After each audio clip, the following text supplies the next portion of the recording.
네, 매주 월요일 주말 동안 있었던 뉴스를 정리하고 새로운 주간 뉴스를 미리 살펴보는 시간인데요. 자, 발빠른 뉴스와 깊이 있는 해석이 있는 김준일의 일, 박원석의 석, 일석이조입니다. 새해에도 계속 이어집니다. 자, 박원석 전 의원 그리고 김준일 뉴스톱 수석 에디터 나오셨습니다. 어서 오세요. 안녕하십니까. 두 분 새해 복 많이 받으시고요. 네, 새해 복 많이 받으세요. 근데 이제 지난주까지는 김준일 대표였는데 예. 수석 에디터로 명칭이 바뀌셨잖아요. 예. 대표직을 내놓으신 겁니까? 그건 아니고요. 예. 네. 뭐 수석 에디터라는 게 말 그대로 영어로 하면 치프 에디터거든요. 네. 이게 이제 우리나라 말로 하면 편집국장, 보도국장 뭐 이런 거를 네네네. 영어로 이제 뉴스로 해서 치프 에디터로 합니다. 데스크 역할을. 저희 회사에서 대표 이름으로 좀 나가지 마라라고 강력한 요청이 있어가지고 제가 그래서 치프 에디터로 나오기로 했습니다. 왜 그런 거죠? 뭐 경영 독박 안 쓰겠다. 돈 문제는 같이 고민하자 뭐 이런 거죠. 경영 독박 안 쓰겠다. 나 혼자 대표 이런 거 달고 고민 안 하겠다. 네네네. 아니, 직원들이 부끄러워한 것은 아닌가. 대표 이름으로 누군가를 비판하고 했을 때 이게 회사 전체의 논조로 비춰질 가능성 뭐 이런 것 때문에 좀 우려를 해서. 이해가 되는 이야기입니다. 자, 왜냐하면 이제 경영도 하시지만 사실은 또 현장을 뛰고 계시니까요. 네. 작은 조직들은 다 그렇게 또 합니다. 아직 영세 기업은 벗어나신 거죠? 완전 영세합니다. 영세예요? 예, 인원수가 많지는 않으니까. 그럼요. 예. 네. 김준일 개인은 한 중소기업 수준이고 회사는 아직 조금 힘든 것 같아요. 이거 약간 비판인데 오너는 배부른데 조직은 배고프다. 자, 그래요. 자, 본격적으로 시작해 보겠습니다. 지난 시간에 일석이조에서 신년 기자회견을 하지 않을 가능성이 높다. 이런 예언 같은 이야기를 나눠주셨는데 이 예상대로 이게 신년사로 일단은 연초에 대체가 됐어요. 대통령의 신년사, 한 해의 국정운영 방향을 엿볼 수 있는 메시지고 지표가 될 텐데 자, 두 분의 평가를 먼저 들어보겠습니다. 박 의원님은요? 일단 형식이 굉장히 유감스럽죠. 네. 한 9분 넘게 신년사를 낭독을 했는데 취재진도 없는 자리에서 일부 참모만 배석한 상태의 신년사 낭독인데요. 그러려면 생중계를 왜 하죠? 사전에 미리 녹화했다가 내보내면 되지. 생중계를 한다는 그 취지하고 저 신년사 형식하고 너무 맞지 않았고요. 역대 대통령들을 보면 뭐 신년사 낭독할 때도 있었습니다만 대체로 신년 기자회견을 했어요. 네. 이명박 전 대통령 정도가 취임 첫 해 기자회견을 하고 그 뒤로는 그냥 메시지 발표만 했던 걸로 기억을 하는데 그런 역대 대통령들의 취임 첫 해하고 비교해봐도 굉장히 이례적이고요. 네. 결국에는 이제 일방적인 소통, 선택적 소통을 하겠다. 그러면서 이제 특정 언론하고 이제 송년 인터뷰, 신년 인터뷰를 한 것도 제가 보기에는 더더욱 그런 선택적 소통에 어떤 무게가 실리는 그런 방식이 아닌가 싶고요. 일단 내용과 관련해서는 뭐 뒤에 얘기하겠습니다만 그냥 기존의 대통령 여러 가지 담화들의 동호 반복이었다 이런 생각이 듭니다. 특히 지난번에 대국민 보고회 했었지 않습니까? 그때 나왔던 3대 개혁과제 얘기를 또다시 반복한 거고 특별히 경제 회복, 특히 이제 수출 회복에 무게를 둬서 얘기했습니다만 이제 구체적인 그 전략이나 방책 같은 건 없었기 때문에 그건 좀 지켜봐야 되겠죠. 네, 지켜봐야 된다. 자, 김준일 수석 에디터님은요? 일단 윤석열 대통령한테 조금 자신감이 붙은 것 같아요. 그래요? 예, 국정 어떤 운영 이런 것에 지지율이 오른 영향도 있고 전체적으로 내가 원하는 청사진이 있다라는 거를 좀 보여주고 싶어 한다. 사실 지난 9개월 동안은 무슨 나라를 만들려고 하는지 그게 옳든 그르든 논쟁 지점 자체가 없었어요. 그러니까 뭐 우리가 뭐 논쟁한 게 날리면이냐 바이든이냐 뭐 이런 거 가지고 싸우고 진짜 쓸데없다 일단. 근데 뭔가 메시지가 있는 게 일단 반가웠다. 좋게 평가하자면. 그리고 안 좋게 평가한 거는 뭐 우리 박원석 의원님이 좀 잘 설명해 주셨는데 여론조사 하나를 제가 설명을 드릴게요. 경향신문이 의뢰해서 12월 30일에서 31일 여론조사기가 매트릭스가 18세 이상 1000명을 대상으로 조사를 했는데 윤석열 정부의 자유가 위축이 됐느냐 신장이 됐느냐 물어보니까 축소됐다가 36.5 변화 없음 38.3 확대됐다가 20.8 그래서 축소가 좀 더 많았어요. 그런데 그럼 뭐가 축소됐느냐 물어보니까 어느 분야가 축소됐느냐? 71.5%가 언론이 축소됐다. 네. 예, 뭐 네. 다른 거는 고만고만해요. 네. 예, 그러니까 지금 집중적으로 언론 자유가 축소되고 있다고 국민들이 느끼고 있는데 그거의 연장선상이 이런 거죠. 그러니까 신년사 발표라든가 신년사 발표만 하고 네네. 기자회견 안 하고 불리한 거는 다 피하고 본인에게 유리한 편안한 조선일보 비판제를 안 하는 조선일보하고만 인터뷰하고 이런 게 어떻게 비춰질지 아마 좀 생각을 해보셔야 될 것 같아요. 자, 뭐 신년사가 나온 지가 뭐 이제 하루고 우리가 평가를 하고 있으니까 새해에도 이제 이런 기조 갈 거고 대통령실은 지금 기자회견이 없는 게 확정은 아니다 그래서 뭐 바로 연초에 해야 되는 건 아닌데 한번 지켜보도록 하겠습니다. 하나씩 내용을 좀 짚어볼게요.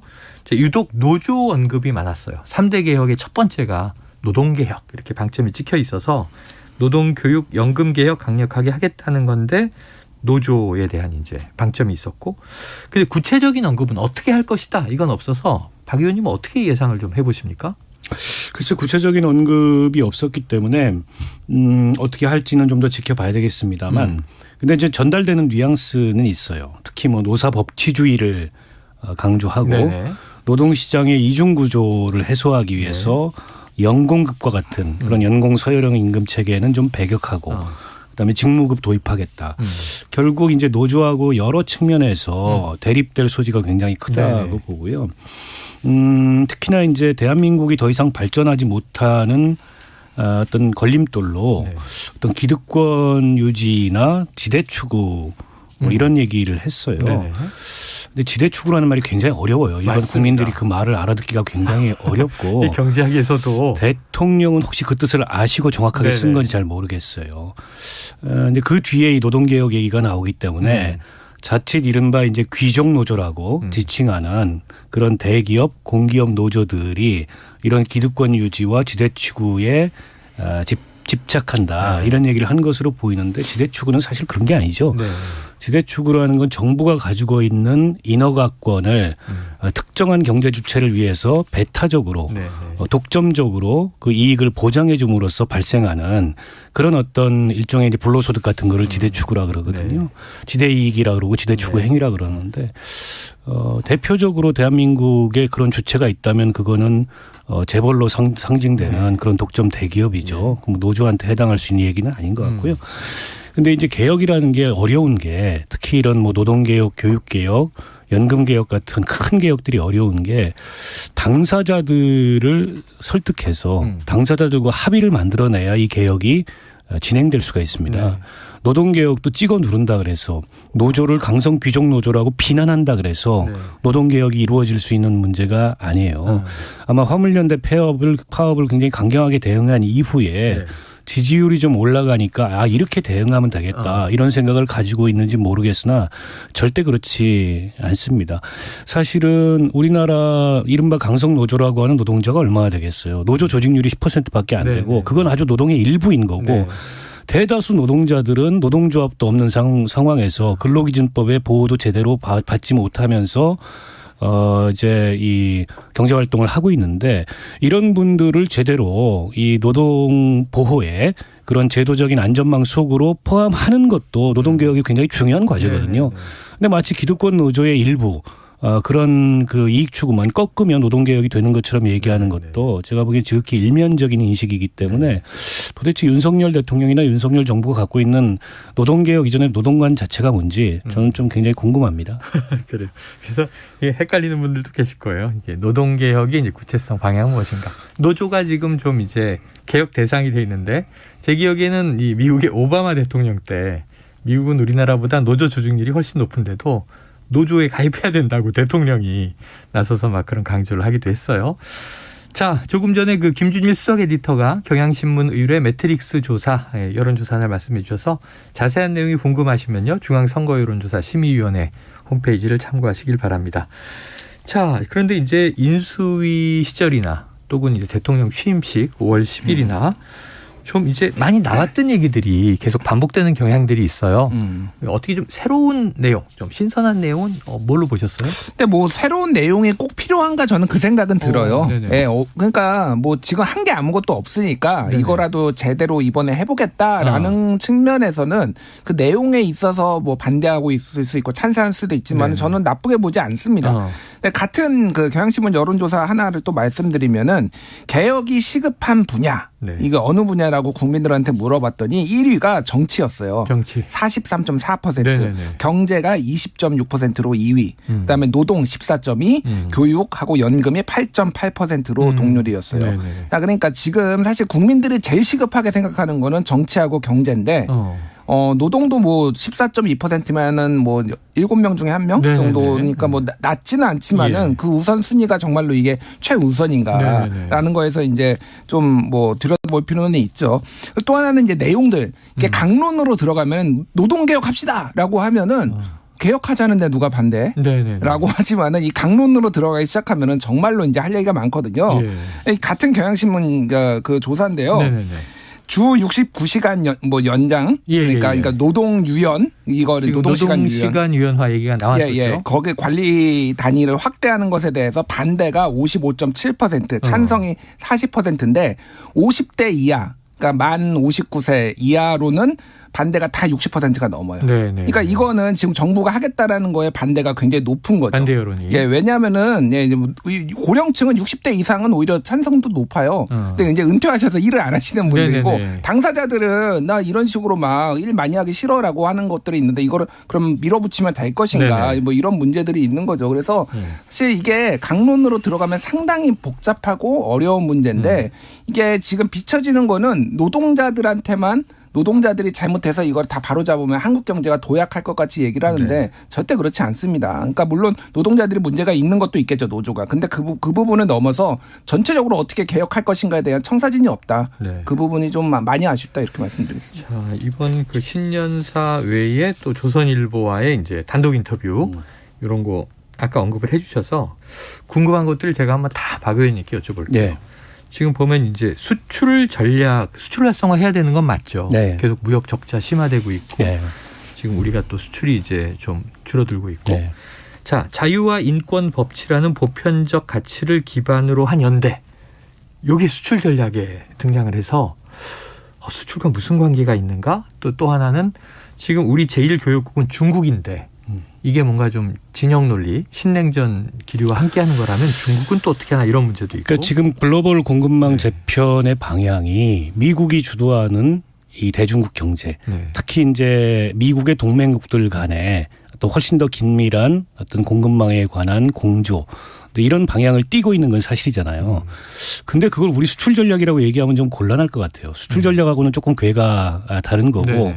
우리도 미국의 동맹국으로서 미국이 주도하는 글로벌 공급망 재편의 힘으로부터 자유로울 수 없는 측면은 맞아요. 네.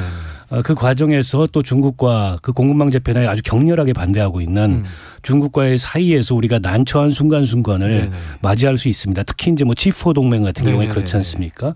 반도체 같은 경우에는 중국도 우리 입장에서는 굉장히 중요한 생산 기지이기 때문에 미국이 주도하고 있는 G4 동맹에 일방적으로 참여할 수 없는 그런 측면이 있어요.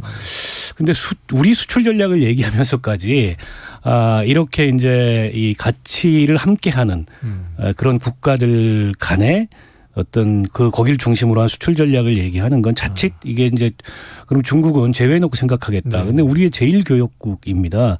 당장에 그걸 대체할 수 있는 방법이 없어요. 그리고 앞서 말씀하셨듯이 올해 이제 무역 적자가 60조 넘게 났고 아직까지는 수출이 줄진 않았지만은 이제 작년에 올해부터는 수출이 줄 거란 말이에요. 그렇게 됐을 때 이제 대중국 수출이 많이 줄 가능성이 있어요. 근데 그런 상황에 대해서 우리가 대비를 해야 되는데 거기다 대고 이 글로벌 공급망 재편의 어떤 하나의 트렌드를 그냥 하나의 잣대로 적용을 해가지고 수출에 있어서도 우리는 자유민주주의 뭐 이런 걸 공유하는 인권 이런 걸 공유하는 나라들과 주로는 수출을 할 거야라고 얘기하는 거는 우리 경제 구조, 우리 무역 구조의 현실로 봤을 때 잘 맞지 않는 얘기고 오히려 지금 대중국 외교가 원활하지 않지 않습니까? 대미 외교는 굉장히 활발한 데에 비해서 그 대중국 외교를 어떻게 할 건가? 또 그게 단지 외교 차원이 아니고 경제, 안보 미치는 영향이 굉장히 큰데 그런 차원에서 대중국 전략을 어떻게 가져갈 건가 이런 거에 대해서 좀 깊이 고민해야 될 시점인데 자칫 좀 우려스러운 대목들이 있어요. 네, 우리 또 김수석 에디터님은 이제 미디어 전문이시니까 지금 그 조선일보와의 약 30분간의 인터뷰, 대통령실은 이것도 다양한 소통 방식 중에 하나다라고 이제 설명하고는 있지만 이게 조금 특이한 거 아닌가? 이것도 일방적인가? 과연 문답이기 때문에 이것도 이제 소통이라고 볼 것인가? 어떻게 보셨는지 궁금하고요. 좀 주목하신 대목이 있습니까? 인터뷰 할 수 있죠. 뭐 예전에 다른 대통령들도 특정 언론하고 가끔 인터뷰를 한 적이 있어요. 네네네. 예를 들면은 노무현 대통령도 당선되고 처음 한 게 오마이뉴스. 네네. 여기에 이제 힘이 실리는 거죠. 그러니까 이게 상징성이 있는 거죠. 그러니까 뭐 인터넷 혁명으로 이제 당선된 네네네. 대통령 이런 식으로 그 뭐 단독 인터뷰가 이제 메시지가 될 수는 있는데 아까 전에 말씀드렸듯이 가장 이제 편안한 조선일보, 가장 비판을 안 하는 조선일보하고만 네네. 하고 다른 언론하고는 인터뷰를 안 하는 거잖아요. 물론 뭐 완전히 안 하는 건 아니다. 언제 할지 모르겠다라고 네네네. 하지만은 이거 자체가 그동안의 언론에 대한 압박, 탄압, 불편한 언론을 외면하겠다. 이거의 연장선상으로 볼 수밖에 없는 거죠. 그러니까 그렇게 해석이 되는 거라서 많이 아쉽다. 많이 네. 아쉽다라고 이제 말씀을 드리겠고요. 다만 이제 대통령이 사실 아까 전에 이 개혁이라는 거를 하시려면은 보수만 설득해서는 안 되는 부분이잖아요. 그러면은 뭐 한겨레 뭐 경향신문 아니면 MBC하고도 인터뷰해서 내가 생각하는 이런 개혁 방향 동의를 구하는 그게 가장 효율적인 방안이에요. 어떻게 보면. 그거 부분이 이제 할 수 있느냐. 이게 대통령 윤석열이 성공할 수 있는 어떤 저는 가늠자가 될 거라고 봅니다. 그 부분은 그렇고 전 눈에 띄는 게 뭐 중대선거구제 얘기를 네네네네. 하셨더라고요. 그래서 뭐 제목으로 뽑은 거를 몇 개 말씀드리면 네. 조선일보가 미 핵전력 한미 공동으로 기획 연습하겠다. 예, 맞아요. 남북 정상회담 거부할 이유 없지만 보여주시기는 안 돼.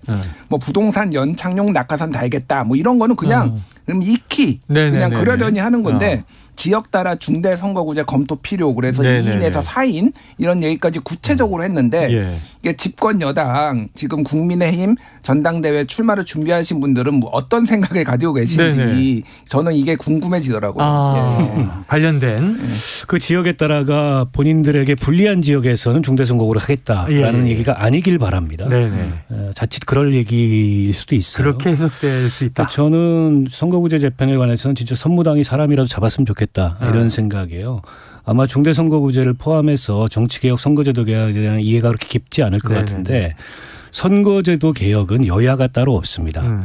그리고 정당의 구분이 무의미해요. 이게 일종의 국회의원들의 만인에 대한 만인의 투쟁의 성격을 띠고 있기 때문에 대통령이 중대선거구제 하자는 게 윤핵관을 설득할 수 있을지도 잘 모르겠어요. 근데 이제 대통령이 국회에서 법 개정하는 거 아니잖아요. 네. 결국엔 여야가 의사합의를 이루어내야 그렇죠. 되고 그러려면 상당히 고도의 정치력이 필요합니다. 필요하다. 왜냐하면 자당을 설득할 수 있어야 돼요. 네, 대통령이. 네. 아니 노무현 대통령께서 대연정을 해서라도 선거제도 개혁하자 네, 이 얘기를 그런 했다가 여당 내에서 당시 여권 내에서 얼마나 가루가 되도록 까였습니까. 그런 거예요. 선거제도 개혁이라는 성격은. 때문에 제가 보기에는 그런 어떤 생리나 성격을 잘 모르고 그냥 일반적으로 하는 얘기 소선거구제 단순 다수대표제가 갖는 문제점에 대해서 얘기를 하신 것 같은데 기왕 그런 의지를 표명했으니까 선무당이 사람을 잡았으면 좋겠고 네. 그러려면은 국정운영을 이렇게 하면 안 된다. 결국에는 원활한 소통과 대화 그걸 통한 어떤 대통령의 정치력이 발휘될 수 있는 네. 그런 국정운영이 돼야지 저렇게 해가지고는 그냥 구호 외치는 거죠. 네. 제가 좀 반론을 해야 되겠어요. 반론을. 대통령의 진심을 왜곡하지 마십시오. 아, 네네네. 아, 좋습니다. 대통령은 반론 좋아요. 중대선거구제를 이미 후보 시절에도 여러 차례 얘기를 네네네. 했고요. 지금 이거가 어떤 전 중요한 메시지라고 봅니다. 그리고 네.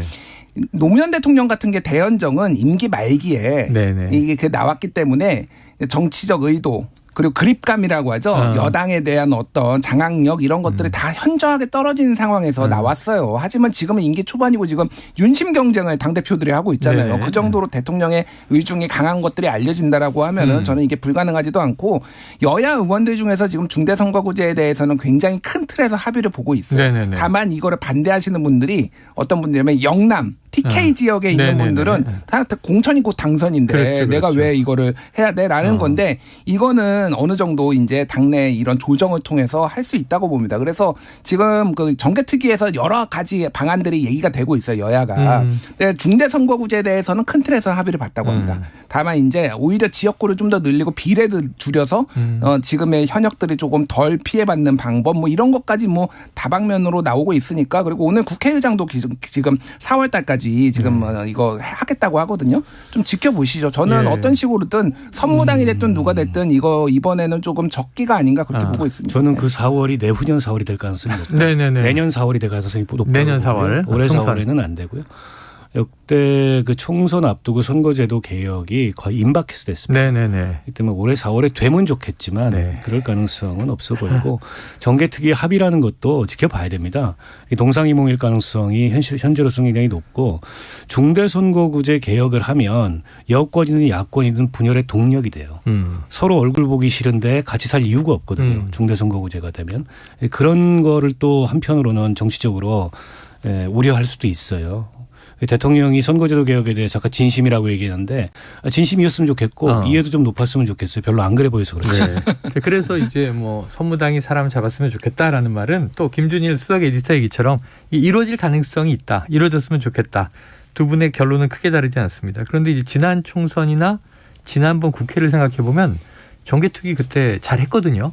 약간 이게 너무 희미하게 된 거 아니냐는 비판이 있었지만 패스트트랙으로까지 됐는데 총선 때 전 이 여야 거대 정당들의 위성 정당 결국 이 다당제를 위해서 개편해 놓고는 완전히 무력화시키는 현실이 벌어져서 이게 개편이 아니구나 하는 생각이 또 한 적도 있습니다.